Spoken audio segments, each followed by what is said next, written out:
I am Ethan Turner, the proud owner of Turner's Table, a quaint family restaurant in the heart of Charleston, South Carolina.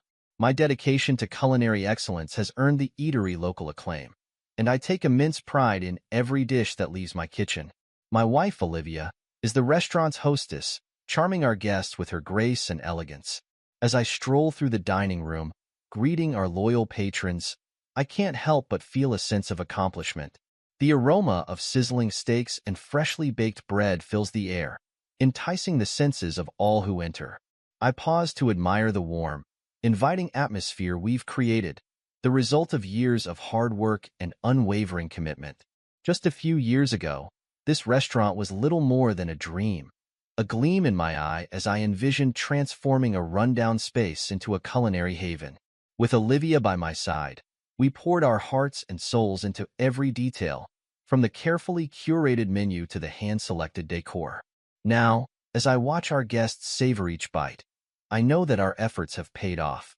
But beneath the surface of our seemingly perfect life, there are stirrings of discontent. I can't help but notice the distant look in Olivia's eyes as she greets our guests, her smile not quite reaching them. I've tried to broach the subject, to understand what's troubling her, but she always brushes it off, insisting that everything is fine. The arrival of our new sous chef, Marco Bellini, has brought a fresh zest to the kitchen. His innovative culinary techniques and unwavering dedication have been a welcome addition to our team, and I'm considering promoting him to head chef, which would allow me more time to focus on creating new dishes and menu concepts. However, as I observe Marco and Olivia interact, I can't help but sense a growing tension between them. The lingering glances, the hushed conversations in the pantry, it all sets off alarms in my mind, but I push those thoughts aside, convincing myself that I'm simply being paranoid. One fateful evening, as I make my way to the kitchen to check on the progress of a new dish, I stumble upon a heated argument between Olivia and Marco in the pantry. Their voices, laced with desperation and guilt, pierce the air, and the truth of their betrayal cuts deeper than any knife in my kitchen. The silence that lingers in the pantry is deafening, the air thick with the weight of Olivia and Marco's betrayal. My world crumbles around me, the foundations of my carefully constructed life crumbling to dust. The restaurant, once my sanctuary, now feels like a cage, trapping me in a nightmare of my own making. Yet, even in the midst of this turmoil, my love for the craft of cooking remains steadfast, a beacon of hope in the darkness that threatens to consume me. I know that I must find a way to channel this anguish, to transmute it into something tangible, something that will allow me to rise from the ashes of this betrayal, stronger and more resolute than ever before. Stepping back into the kitchen, I take a deep, steadying breath, the familiar sights and sounds of my domain offering a semblance of comfort. The rhythmic chopping of vegetables, the sizzle of searing meats, these are the sounds that have soothed my soul for years, the symphony that has accompanied my culinary pursuits. Grabbing a knife, I begin to methodically dice a pile of fresh tomatoes, the rhythmic motion of the blade slowly calming my racing thoughts. As I work, an idea begins to take shape, a dish that will not only serve as a cathartic outlet for my emotions, but one that will also leave an indelible mark on the culinary landscape.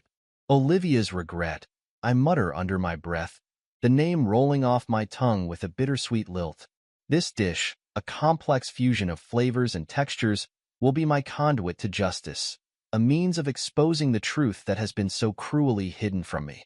With renewed focus, I set to work, carefully selecting the ingredients and meticulously crafting each component. The dish must be a masterpiece, a culinary triumph that will captivate the senses and leave a lasting impression.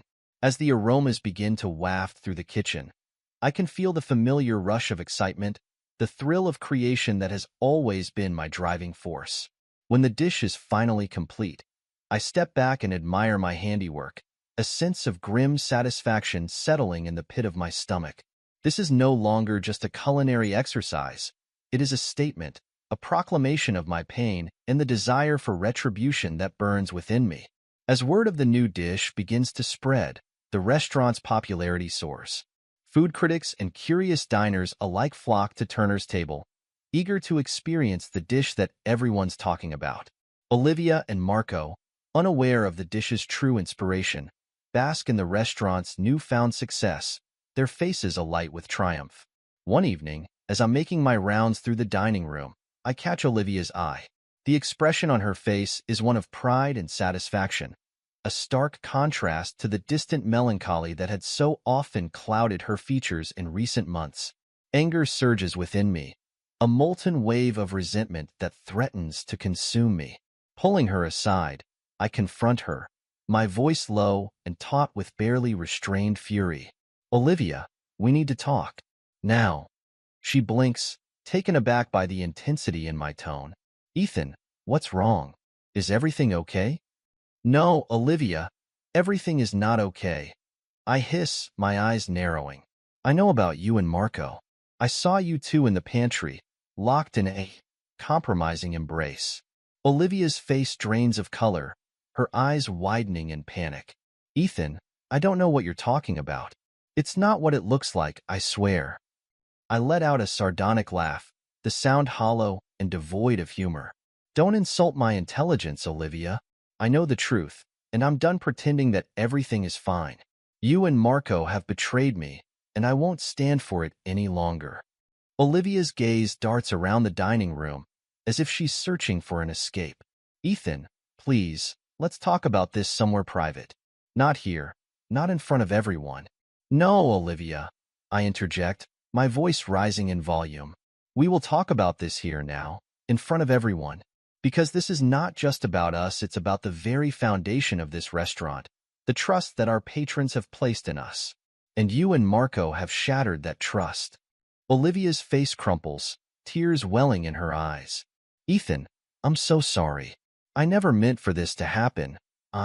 Save it." I cut her off, my tone harsh and unforgiving. "Your apologies mean nothing to me now. This is just the beginning, Olivia. You and Marco have no idea what's in store for you." With that, I turn on my heel and stalk back to the kitchen, my mind whirring with a million thoughts.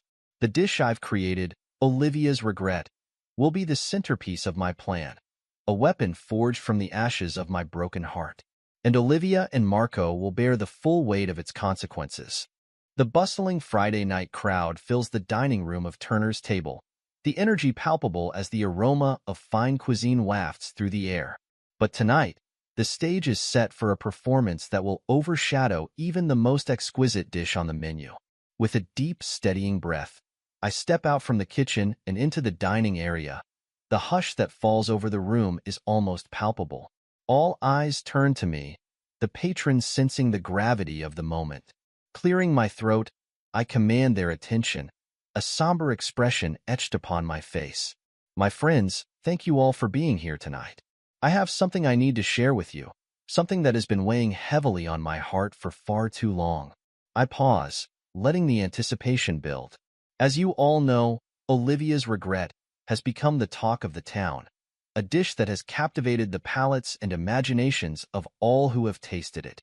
I scan the room, my gaze settling on Olivia and Marco, who stand frozen, their faces a mask of dread. But the story behind this dish is not one of culinary triumph, but rather of deep personal betrayal. The collective gasp that ripples through the crowd is deafening, all eyes now fixated on the couple, whose secret seems poised to be laid bare.